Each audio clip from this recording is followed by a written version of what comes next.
Hi, my name is Satvik, and today we're talking iPad Pro. So we have new reports that the iPad Pro is going to be coming next week because John Prosser has said that it's coming this week and King said that it would be coming in mid-April. So now this suggests that this is coming anywhere from April 11th to April 17th.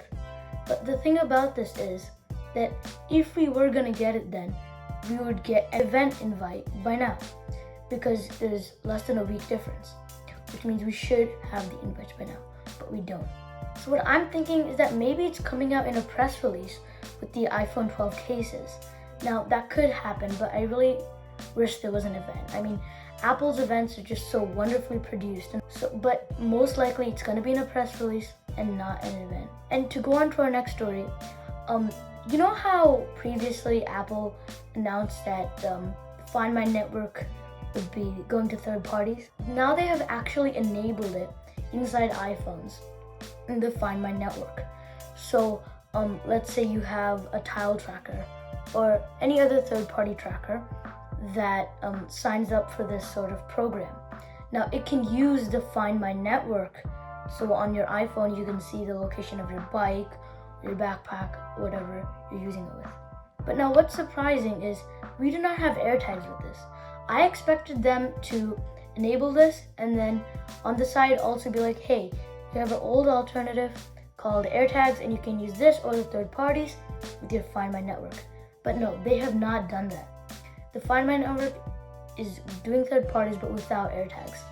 So this makes me think, are we even getting AirTags? We've been hearing stories about this since 2018, 2019, but we haven't gotten it. I mean, how long would it take Apple to mass produce it and deliver it to us? I'm really skeptical about AirTags, but hopefully it comes because I think it's a good product because Apple usually just does stuff better, you know? I get that Tile has a tracker and their own technology, but I feel like Apple would just make it more seamless and just overall higher quality. Next thing, Google might be making an SoC. So there have been rumors that Google is going to be making its own SoC, kind of like the Apple chips. Right now, there's the A14 Apple chip. So they're saying that Google might be making one of these for the Pixel. And this could be absolutely amazing because when you have more companies making their own silicon and their own software, right? Google makes a Pixel, they make Android, now they might be making their own chip. It's like a full-on Apple experience. Everything will be optimized, it'll be much faster. So I think it's good that the industry is starting to make its own silicon and trying to optimize things for their own software. And also this will give Apple some serious competition. Because in the chipset market, Apple, at least for phones, is way ahead. Now that Google's getting into the game, they'll both be neck and neck.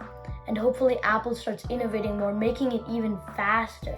And that would be amazing. So right now Android phones sometimes need up to 18 gigs of RAM. My laptop has 8 gigs and it's a laptop. And the reason for this is because on Android they have bad optimization between hardware and software. But if Google makes their own chip and their own software, hopefully that'll be fixed. That's the magic of iPhones, right? It's just the seamless integration between hardware and software. Thanks for watching and see you next time.